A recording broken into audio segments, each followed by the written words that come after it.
Fala galera, pessoal! Vamos abordar agora o tema relacionamentos entre as tabelas dos bancos de dados relacionais, né? Vamos ver como é que podem ser relacionadas duas tabelas no contexto aí do modelo relacional. Então, iniciando, né, pessoal, o que é um relacionamento? Né? Um relacionamento nada mais é do que uma associação entre as tabelas, ou seja, quando algum dos registros de uma tabela se associa com algum dos registros de outra tabela.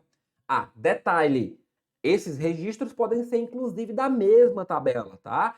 E aí a gente vai ter o chamado autorrelacionamento. Então veja só que o relacionamento, né, o conceito de relacionamento é algo bem simples. É a associação entre tabelas, em que algum registro, alguma linha, alguma tupla de uma das tabelas vai ter alguma relação, vai ter alguma associação com o registro de outra tabela. E essas duas tabelas, inclusive, na verdade, esses dois registros podem ser da mesma tabela. Nesse caso, quando nós estamos falando de registros de uma mesma tabela, nós falamos aí no autorrelacionamento. Por exemplo, né, podemos ter um relacionamento casamento entre pessoas. Aí você vai ter duas pessoas da mesma tabela, duas linhas da mesma tabela, que estão relacionadas entre si através de uma associação.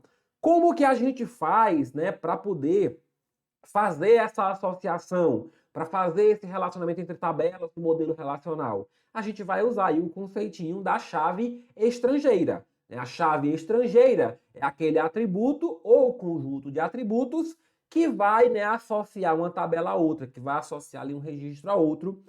E essa chave estrangeira vai apontar, vai se associar, vai indicar, vai apontar, né, para fazer uma ligação lógica dessas tabelas por meio da referência à chave primária ou à chave candidata da tabela referenciada. Né? Então a gente tem a tabela referenciadora, que possui a chave estrangeira, e a gente tem a tabela referenciada, que é aquela para onde a chave estrangeira aponta. Então isso é um relacionamento, certo?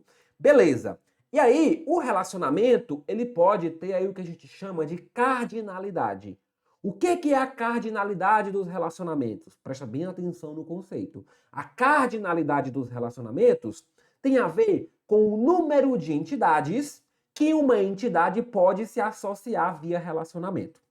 Repetindo, cardinalidade tem a ver com o número de entidades que outra entidade pode se associar via relacionamento. Ou seja, é o número de entidades ou o número de ocorrências que determinada entidade pode se associar com a outra, né? No máximo. Pode ser que eu tenha aí um relacionamento dito 1 para 1, ou seja, cada ocorrência, cada registro da entidade A só vai poder se relacionar com um registro da entidade B e vice-versa. No relacionamento 1 para muitos, cada unidade, cada registro, cada ocorrência da entidade A ou da tabela A vai poder se associar com vários registros, com mais de um registro da tabela B. Só que o contrário não é verdadeiro. Cada registro da B só vai poder se associar com um da A. E no relacionamento muitos para muitos, aí a gente tem um relacionamento, né, que vai permitir que cada registro da primeira tabela se relacione com vários da segunda e cada registro da segunda se relacione com vários registros da primeira. Então isso é a cardinalidade. Muito cuidado com o conceito. Cardinalidade tem a ver com essa quantidade de associações, pessoal. Não tem a ver com o número de tabelas, não tem a ver com o número de atributos, não tem a ver com nada da entidade específica. Tem a ver com a quantidade de ocorrências, a quantidade de vezes, né, que um registro pode se associar ao outro. Calma, calma, calma, que a gente vai ver cada um desses relacionamentos e a gente vai entender melhor até através dos exemplos. Beleza? Olha só, começando aí pelo relacionamento chamado 1 para 1, né? O relacionamento 1 para 1, ou seja, é aquele relacionamento em que cada elemento, cada registro, cada ocorrência, cada linha, cada tupla de uma tabela se associa a um único elemento da outra tabela. E o contrário também é verdadeiro. E o inverso também é verdadeiro. Cada registro da outra tabela também só vai se associar a um registro daquela tabela, né? Então veja que aqui nós temos um exemplo, né, de relacionamento 1 para 1, onde nós temos alunos e alunos da banda. E aí, quem faz esse relacionamento ó, é o campo matrícula. Então, matrícula aqui, pessoal, olha, ele é chave primária, ele é PK da tabela alunos. Ele é PK da tabela alunos. E na alunos banda, ele vai ser chave estrangeira. Ele vai ser a foreign key. Então, nessa tabela aqui, o que é que acontece? Cada registro daqui ó, vai estar associado a um aluno.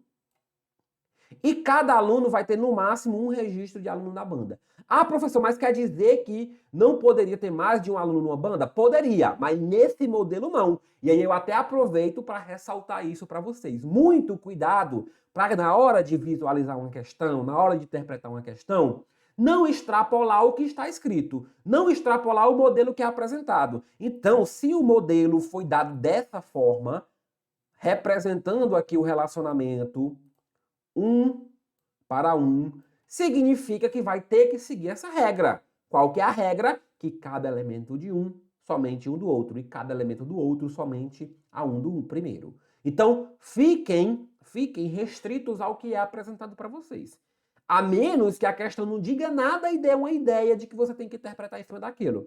Mas se a questão D não vai discutir com o modelo, não vai discutir com o que é apresentado, porque você acha que alunos da banda poderia ter mais de um aluno. Nesse modelo vai ter um registro para cada um. Nesse modelo vai ter o aluno da banda matrícula 1, 2, 3, o instrumento que ele toca e a data de ingresso que ele tocou, que ele entrou na banda. Então vai ter um registro para cada um desses. Tá? Então fiquem restritos ao modelo. O que importa para a gente é isso. E aí, como que se implementa esse relacionamento no banco de dados relacional? A forma mais comum, né? A forma mais comum é essa aqui que eu falei para vocês, de colocar a chave estrangeira na tabela, né? De colocar a chave estrangeira na tabela, apontando para a chave primária ou chave candidata a toda a tabela. Isso é a forma mais comum.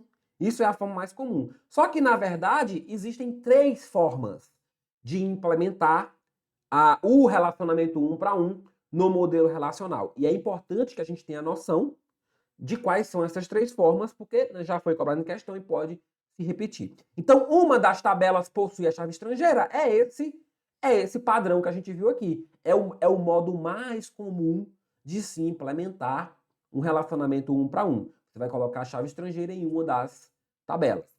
Beleza, mas isso não é a única forma. Ah, detalhe, então aqui nós temos o quê? Nós temos 2 tabelas no total, né? 2 tabelas. Você continua com a tabela 1, você continua com a tabela 2. Então você implementou esse relacionamento através de 2 tabelas, colocando a chave estrangeira em uma delas, apontando para a chave primária de outra, ou associando com a chave primária ou candidata de outra.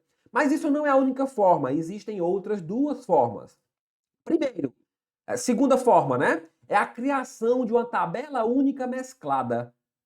Olha só, agora, ao invés de colocar uma chave estrangeira em uma das tabelas, eu vou unir essas 2 tabelas em uma tabela única. Então, eu vou formar aqui um tabelão.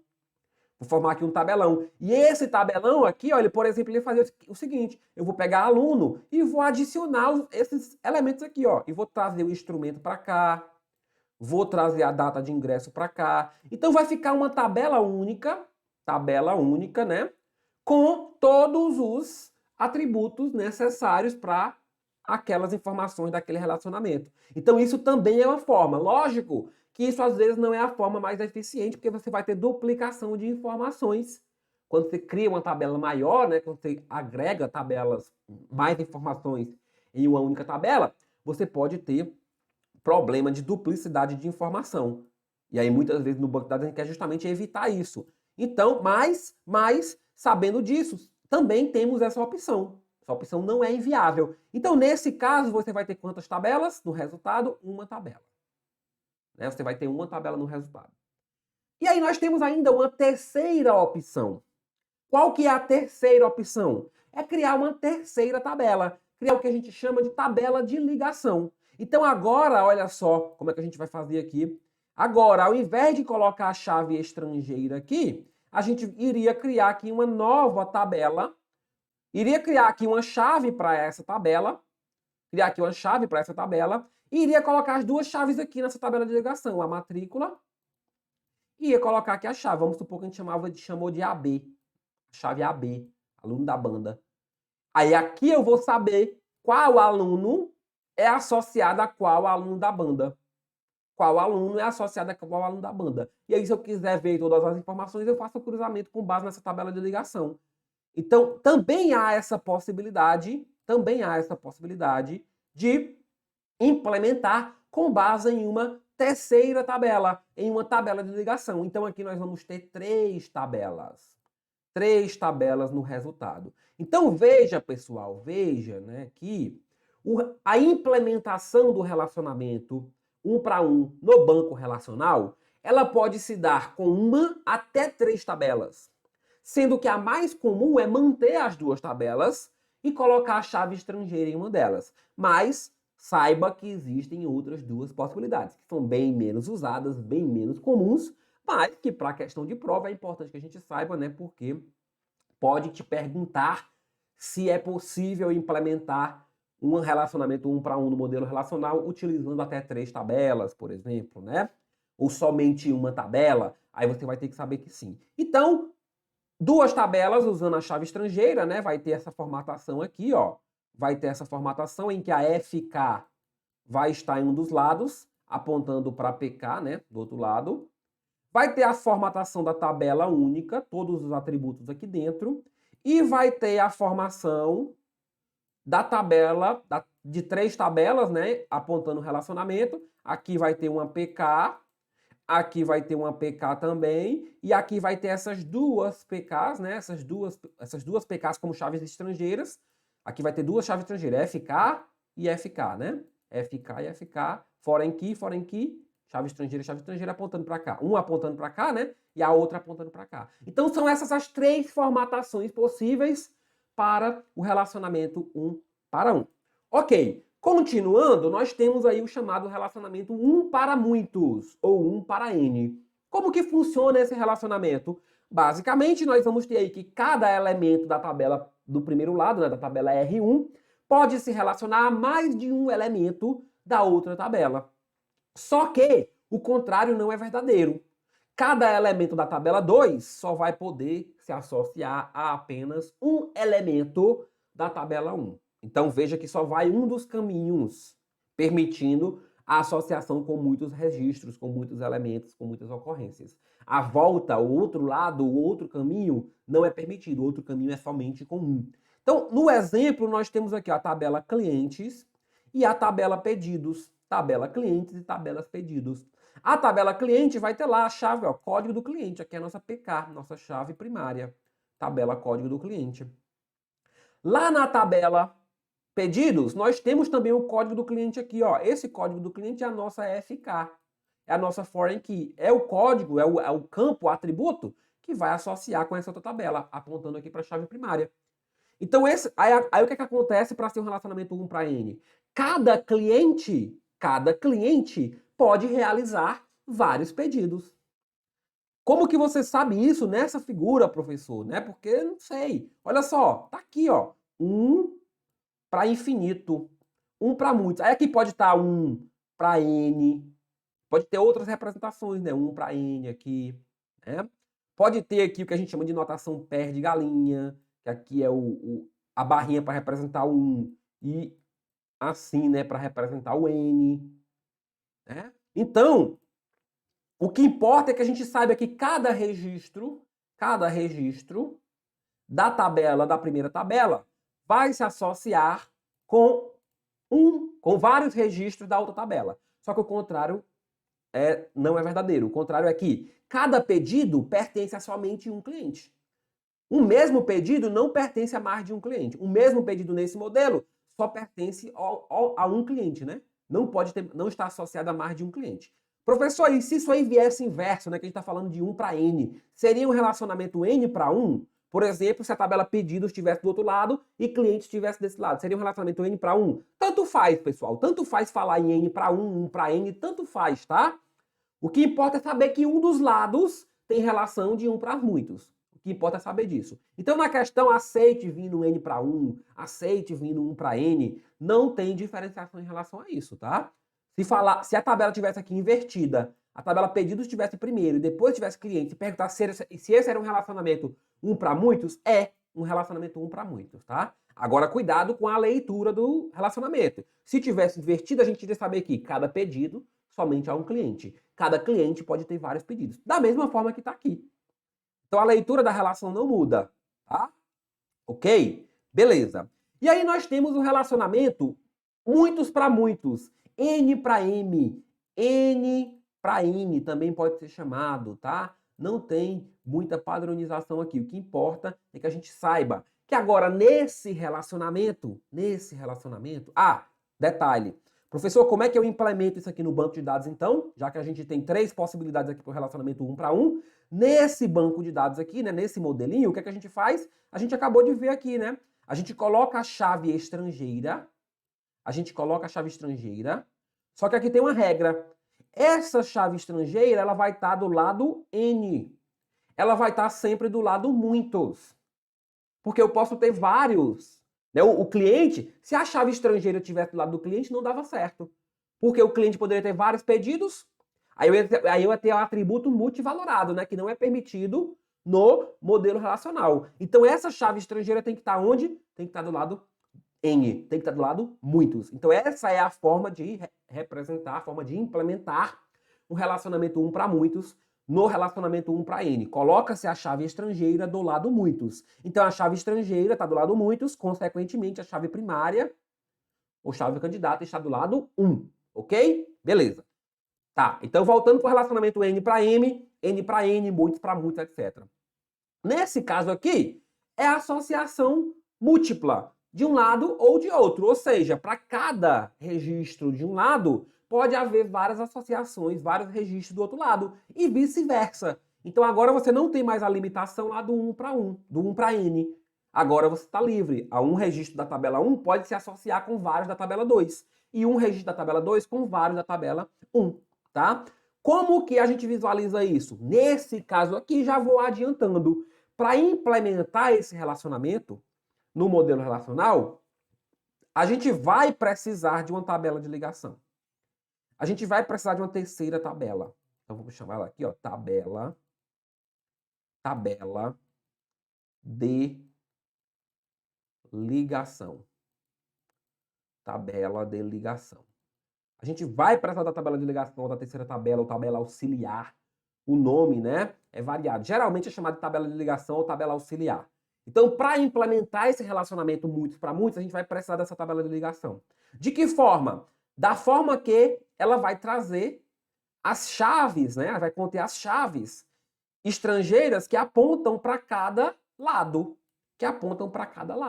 Então, olha só, eu tenho um produto e eu tenho um pedido. O mesmo produto pode estar em vários pedidos. O mesmo pedido pode conter mais de um produto. Então, eu tenho um relacionamento muitos para muitos. Como que eu represento isso? Eu crio uma tabela, uma terceira tabela, a tabela de ligação, e eu coloco aqui as informações dessa associação específica, ou seja, de cada produto no pedido e de cada pedido no produto, né? De cada pedido para aquele produto. Então eu faço associação para cada um. Olha só, um pedido não pode ter vários produtos, eu vou listar em detalhes do pedido, cada registro nessa tabela em detalhes do pedido vai ter um dos produtos que compõem o pedido, em separado. Então vai estar nesses detalhes do pedido aqui. E aí olha só para a figurinha, que é importante destacar o seguinte. O relacionamento, professor, ele é muitos para muitos, né? Ele é muitos para muitos entre a tabela produtos e a tabela pedidos. Então aqui é N para M. Só que a gente não consegue implementar isso de forma direta. Então como é que a gente implementa isso? Criando uma tabela de ligação. Essa tabela de ligação, ela vai quebrar esse relacionamento muito para muitos, né? Em dois relacionamentos, um para muitos. Então perceba que aqui, ó, cada produto pode estar em muitas tabelinhas detalhes do pedido. E cada pedido pode estar em muitas tabelinhas detalhes do pedido. Então é importante que você saiba que além de né, permitir essa associação de um para muitos de um lado, um para muitos de muitos para muitos, né, de cada registro de um lado para cada registro do outro, é importante que você saiba que o relacionamento N para M, para ser implementado, ele é quebrado, ele é desmembrado em 3 tabelas. Sendo que a tabela de ligação quebra o relacionamento muitos para muitos em 2 relacionamentos, um para muitos. um de cada lado, ok? Então isso é o relacionamento M para N. E aí observe o seguinte, ó, que eu posso ter, né, eu posso ter aqui atributos, campos, colunas específicas desse relacionamento, dessa tabela de ligação. Por quê? Porque elas são preço unitário, quantidade e desconto aqui nesse caso. Isso não é exatamente do produto, porque o produto pode ter tido um preço diferente naquele pedido, a quantidade vai variar conforme o pedido e o desconto também. Então essas informações, elas são diretamente do relacionamento, né? Diretamente da associação. Elas nem são do produto em si e nem são do pedido em si. Então é comum que nesse tipo de relacionamento você traga não só as chaves, né? Não só as chaves que façam a associação, como também os atributos específicos daquela associação. Ok, pessoal? Então, nós vimos aí os relacionamentos, né? Como que eles, a cardinalidade desses relacionamentos e como que eles podem ser implementados no banco de dados relacional. Relacionamento 1 para 1, cada um de um lado, com cada um de um outro. 3 formas de implementação. De 1 a 3 tabelas. Tabela mesclada, uma chave estrangeira de um dos lados, é a forma mais comum, e 3 tabelas que eu também posso criar ali uma tabela de ligação. Relacionamento 1 para muitos, um de um lado com vários de outro. Do outro lado, só se associa com um. Chave estrangeira do lado N, chave estrangeira do lado muitos. E no muitos para muitos, eu preciso de uma tabela de ligação que vai quebrar esse relacionamento muitos para muitos em 2 relacionamentos, um para muitos. Ok? Então, só detalhe, se perguntar aqui se esse relacionamento é muitos para muitos, você vai dizer que sim. Mesmo que ele seja quebrado aqui, é só a representação disso, tá? A implementação disso. Beleza? Então, com isso, nós entendemos aí os relacionamentos no modelo relacional.